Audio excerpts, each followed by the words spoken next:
Hello, everybody, and welcome back to another episode of Mike and Beans. I'm Beans, and I'm with Mike, and we are happy to have our friend Hunter Lee back on the podcast. We were impressed with what he told our viewers last week, so we're going to have him back and have him talk about College World Series and the U.S. Open.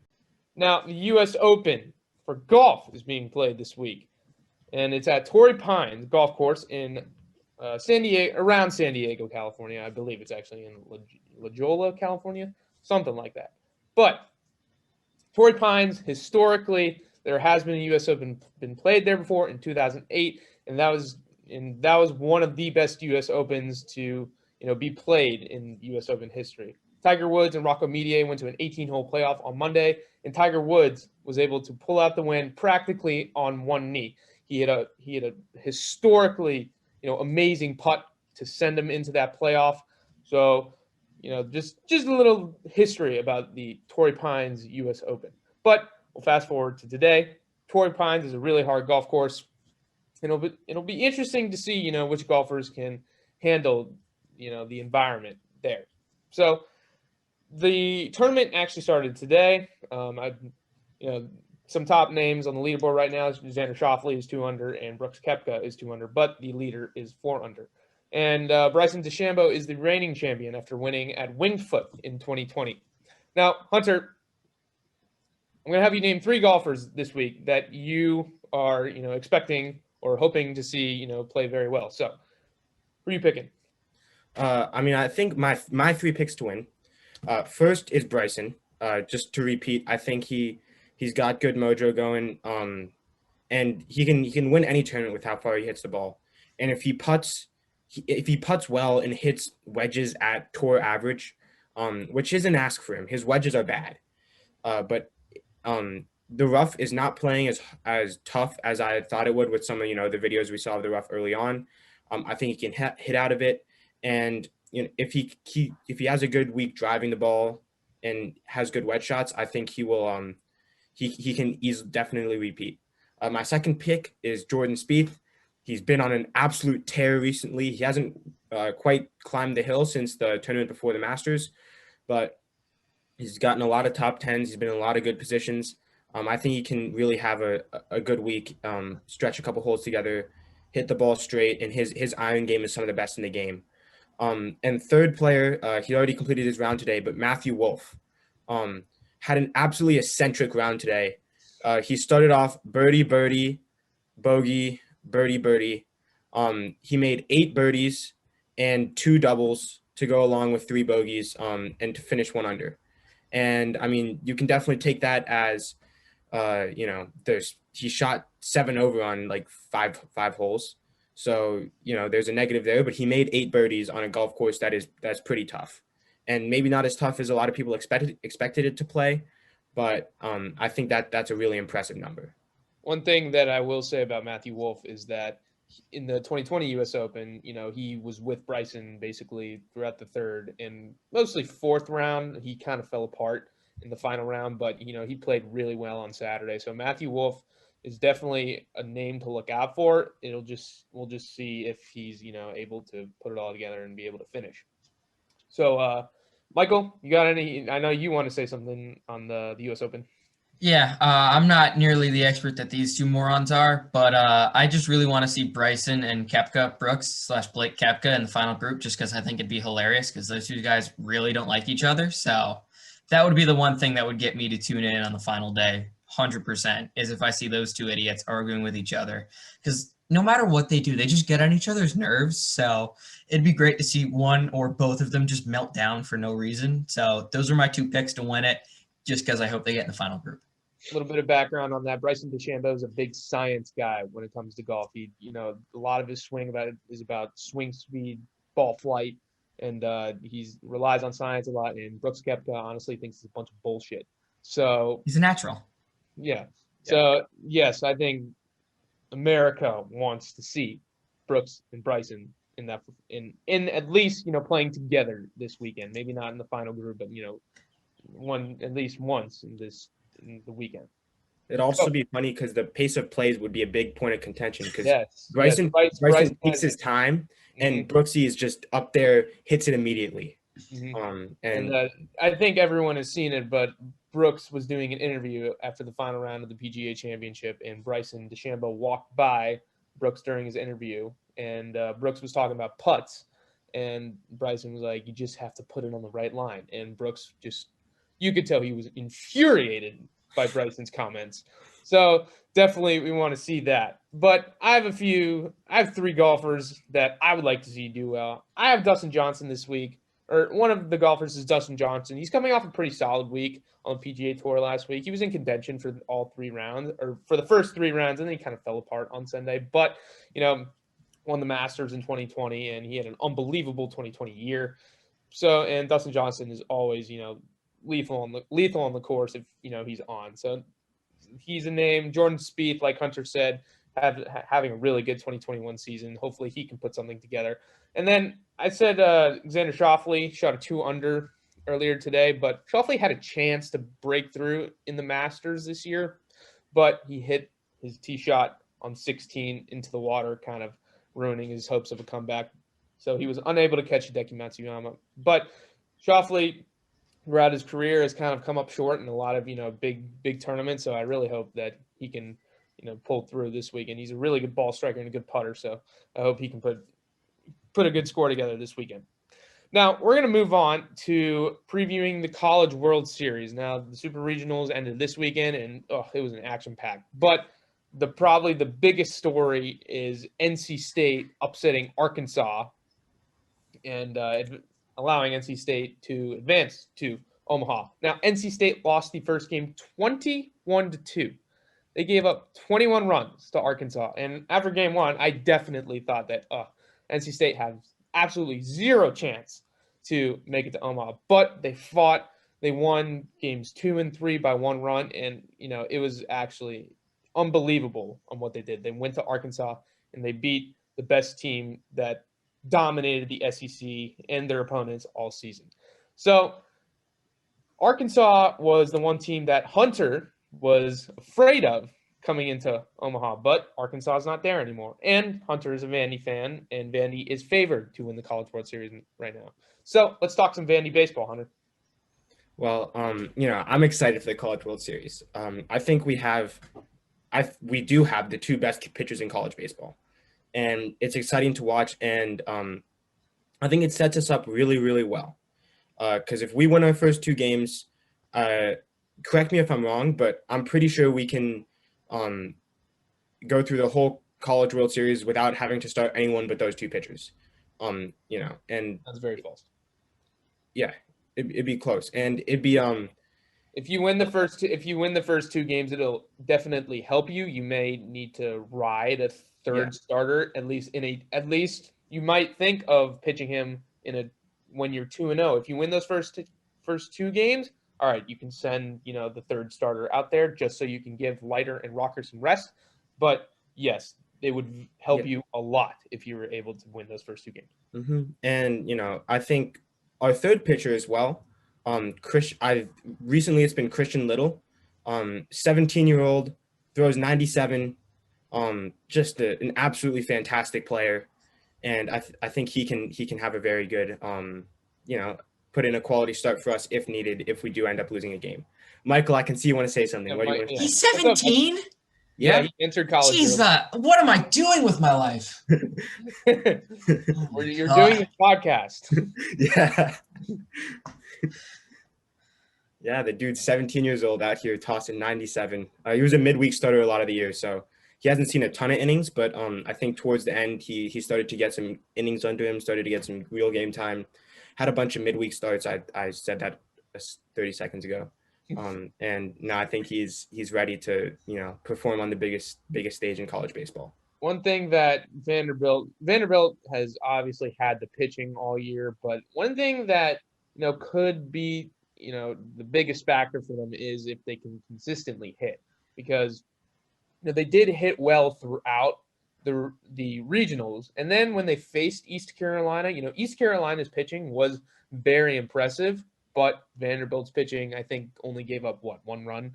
Mm-hmm. the whole supers. So, you know, I think Vanderbilt's kind of way of play is, get 2-3 runs, and that's all you're going to need with the pitching they have. Mm-hmm. So it'll definitely be interesting to see how Vanderbilt takes this College World Series. Anything else on Vanderbilt? I just think to your point about needing 2 or 3 runs, we have the SEC Freshman of the Year, Enrique Bradfield, who draws a walk and he's basically on third.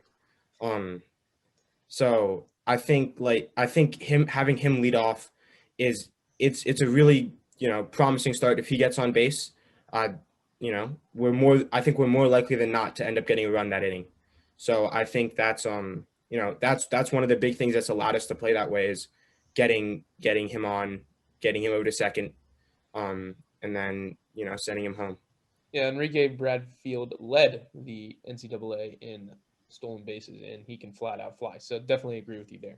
Now, just continuing to preview the College World Series, one team that I think people should look out for is Stanford. Now, Stanford went to Texas Tech in their super regional, and they really dominated them, which is kind of surprising because Texas Tech, they had made it to the past College World Series, the past 2 years, I believe, and they had a really good lineup, hitting wise and offensively. But Stanford went in to Texas Tech, and they dominated them throughout the weekend. They really pitched very well, and Stanford, I think, scored double-digit runs, in both games. So Stanford's a team to watch out. And Virginia is kind of a little bit of a surprise. I think they were they were a 3 seed in their regional, and they were able to defeat Old Dominion, and they were able to defeat Dallas Baptist.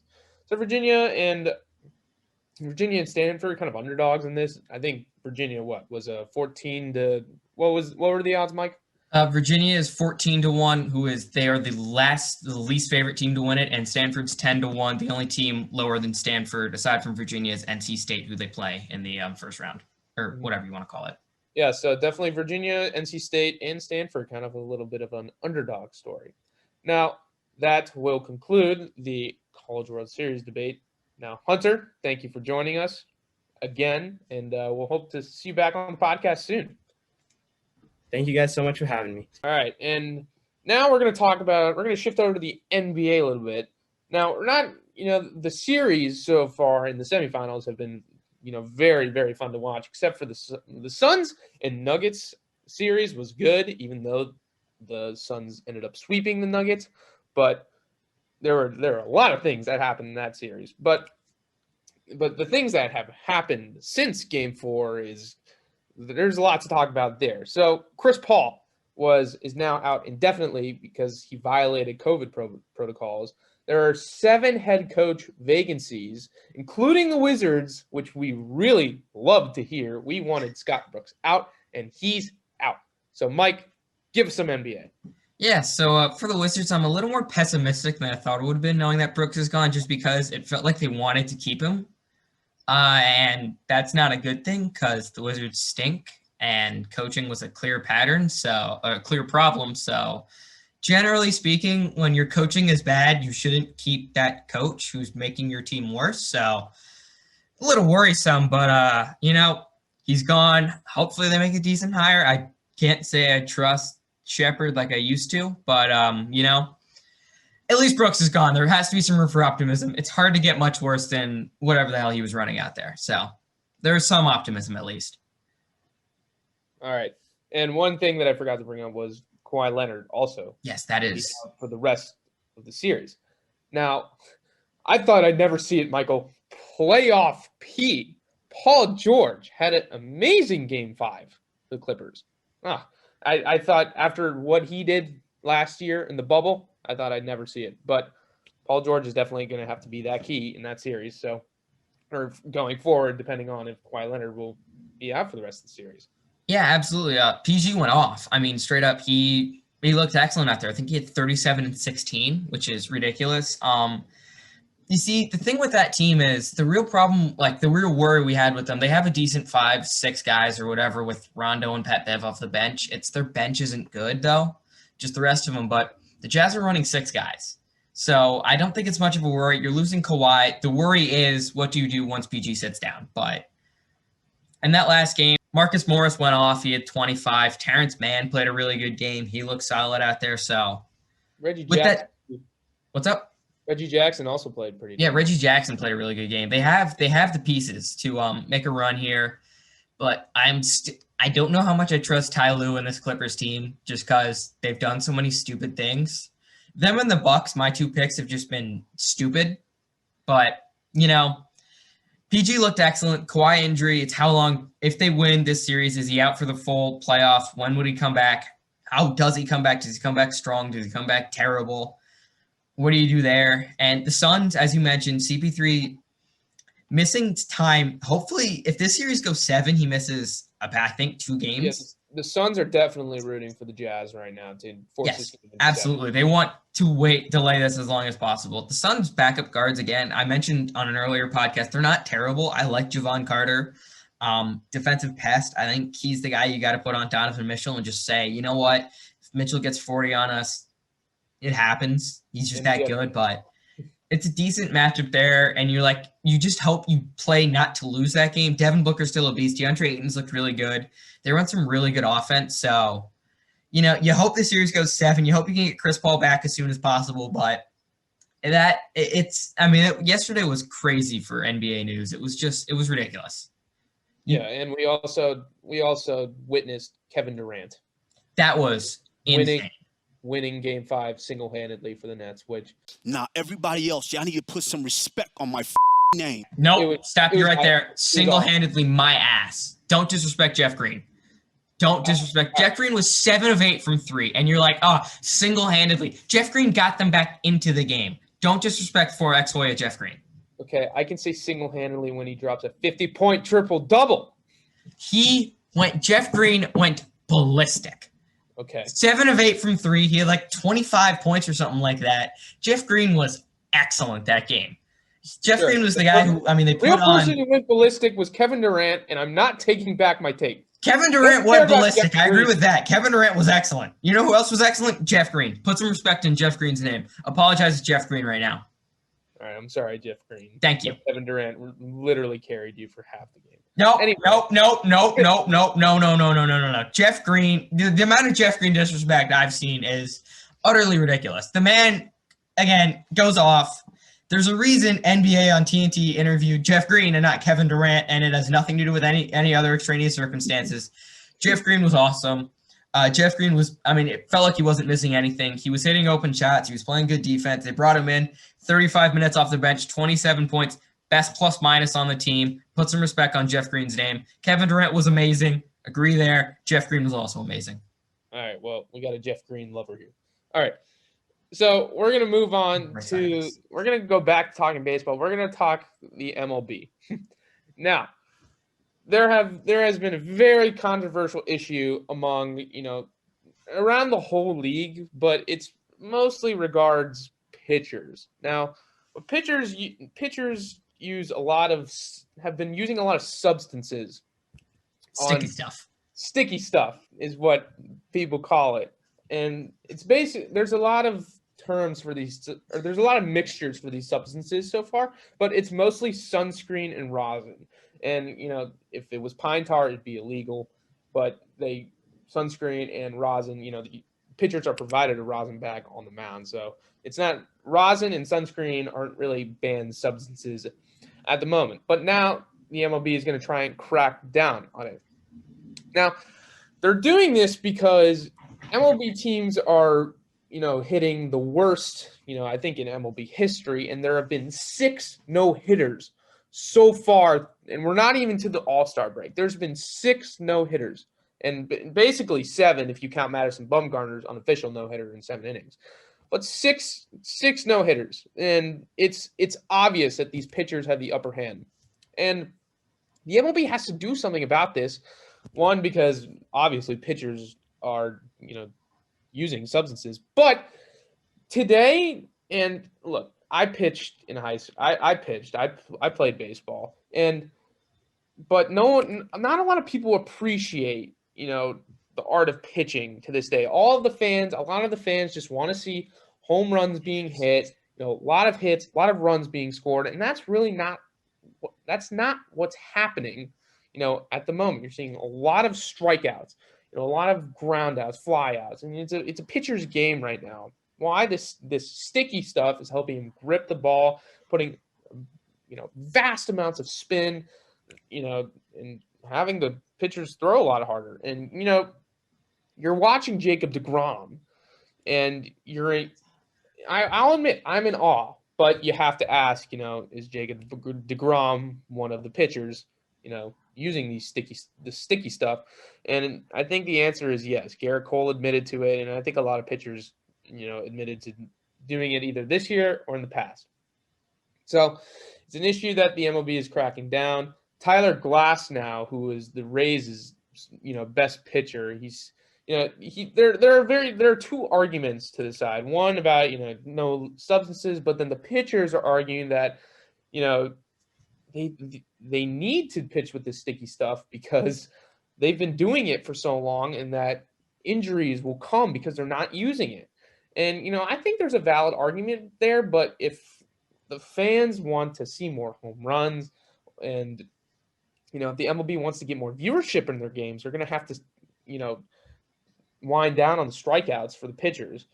But yes, I mean, it's possible that the injuries may start to increase, but in my opinion, I think the pitchers are using this stuff to get an advantage, and I'm not a fan of it. So Mike, anything on this?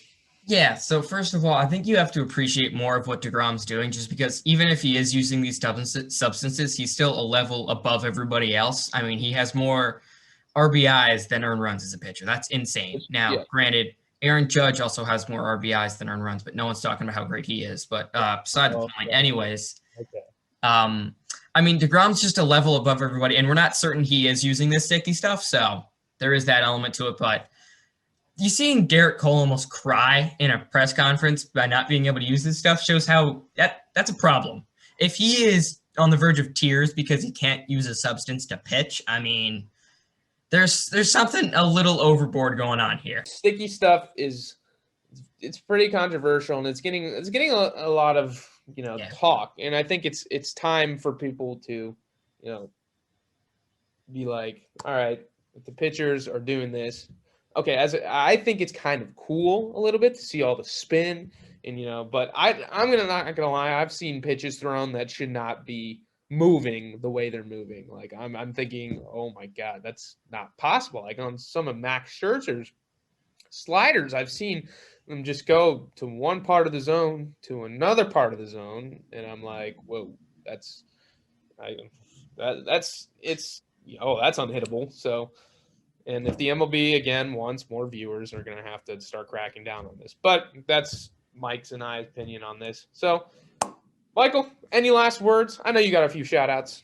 Yeah, so I wanted to run down UFC 263, just a quick little recap. First of all, my favorite part was definitely when they were reading off the scorecards of the main event, Israel Adesanya against Marvin Vettori. It was very clear that Izzy won. He won all 5 rounds, yet Vettori's standing there with his hand raised thinking he won, while Izzy's looking at him, making fun of him, like crossing his fingers as a joke.